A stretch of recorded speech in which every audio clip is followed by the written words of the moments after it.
இந்த கொஸ்டினை ரீட் பண்ணி பாருங்க. Part C question.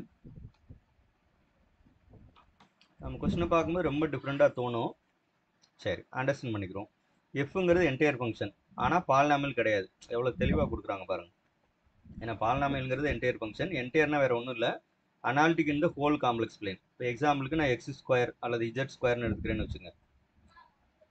ஓகேவா? இஜெட் ஸ்கொயர் வந்து ஹோல் காம்ப்ளெக்ஸ் பிளேன்ல என்னவா இருக்கும்? அனாலிட்டிக்காக இருக்கும். அதாவது டிஃபரன்ஷியேட் பண்ணலாம், 2z வரும். அந்த இஜெட்டுக்கு பதிலாக என்ன நம்பர் வேணாலும் போட்டுக்கலாம் இல்லையா? என்ன காம்ப்ளெக்ஸ் நம்பர் வேணாலும் போட்டுக்கலாம், இன்க்ளூடிங் ரியல் நம்பர். அந்த மாதிரி தான் நம்ம என்ன சொல்லுவோம்னா என்டையர் ஃபங்க்ஷன் சொல்லுவோம். ஆனால் இவங்க என்ன சொல்லிட்டாங்க? பாலினாமியல் இல்லாத ஒரு என்டையர் ஃபங்க்ஷன் சொல்லிட்டாங்க. அப்படி சொல்லிட்டு ஏன்னு ஒரு செட்டு ஃபார்ம் பண்ணுறாங்க. அந்த செட்டு எப்படி டிஃபைன் பண்ணியிருக்காங்கன்னா, alpha belongs to C.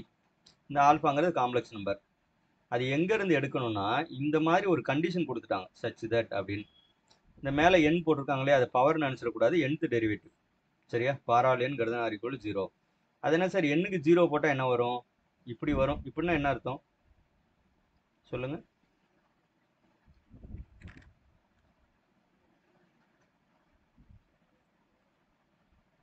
One போட்டால் ஐ மீன் டேஷ்னு எழுதுவோம், கரெக்டு தானே? எஃப் டேஷ் ஆஃப் ஆல்ஃபான்னு எழுதுவோம். டூன்னா எஃப் டபுள் டேஷ்னு போடுவோம், எஃப் ட்ரிபிள் டேஷ் போடுவோம், 4 டேஷ் போடலாம், இல்லைனா 4ன்னு போட்டுக்கலாம், 5 6 7 போட்டுக்கலாம். அது என்ன 0?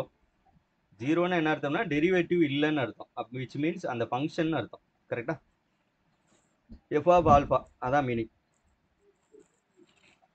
ஆல்ஃபா கலெக்ட் பண்ணணும். பட் அது எப்படி கலெக்ட் பண்ணணும்னா, இந்த ஃபங்க்ஷனில் அந்த ஆல்ஃபா சப்ஸ்டியூட் பண்ணாலும் சரி, அதோட எந்த derivative, first derivative, second derivative, third derivative எல்லாத்துல சப்ஸ்டியூட் பண்ணாலும் 0 வரக்கூடாது. அப்படிப்பட்ட நம்பராக கலெக்ட் பண்ணணும். அந்த செட்டுக்கு பேர் ஏ. அந்த செட்டை பற்றி இப்போ கேட்டிருக்காங்க.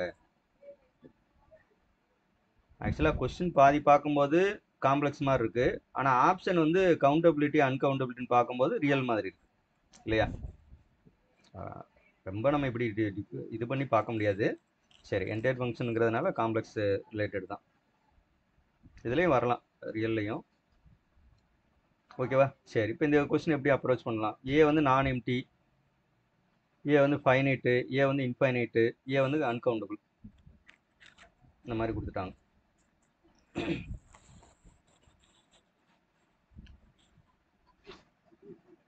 இந்த கண்டிஷனை சாட்டிஸ்ஃபை பண்ணுற மாதிரி ஒரு எக்ஸாம்பிள் எடுத்தால் போதும். பாலினாமியல் இல்லாமல் ஒரு என்டையர் ஃபங்க்ஷன் எக்ஸாம்பிள் சொல்லுங்க பாப்போம். Analytic everywhere. அதனால கொஸ்டினே முடிஞ்சு போச்சு. Take f of z equal to e power z. அவ்வளோதான். பாருங்க கண்டிஷன் எல்லாம் இது பாருங்க சாட்டிஸ்ஃபை ஆகுதான்னு. நீங்கள் இந்த ஆல்ஃபாங்கிறது நீங்கள் ஆக்சுவலாக நீங்கள் இப்போதைக்கு நமக்கு புரியணும்னா மேபி ஆல்ஃபா வந்து நான் 0ன்னு எடுத்துக்கிறேன்னு வச்சுக்கிறோம்.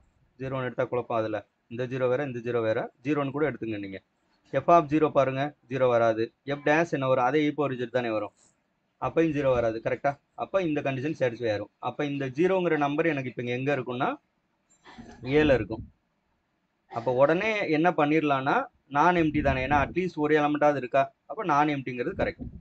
பார்ட் சிங்கிறதுனால நல்லா பார்த்துங்க, பார்ட் சிங்கிறதுனால நான் எல்லா பாசிபிலிட்டியுமே நான் ஆன்சர் பண்ணணும்.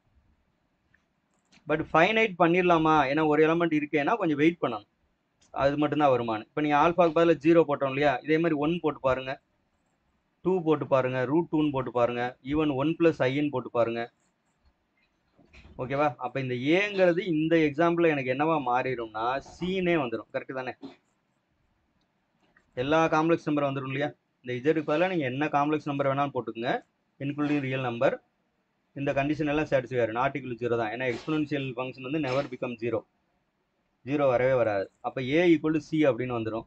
சி வந்து சிங்கிறது செட் ஆஃப் காம்ப்ளெக்ஸ் நம்பர். இது ஃபைனைட்டா இன்ஃபைனைட்டா? ஃபைனைட் கிடையாது, எடுத்துடலாம். Infinite correct, uncountable correct. அப்போ ஆன்சர் வந்து 1 3 4.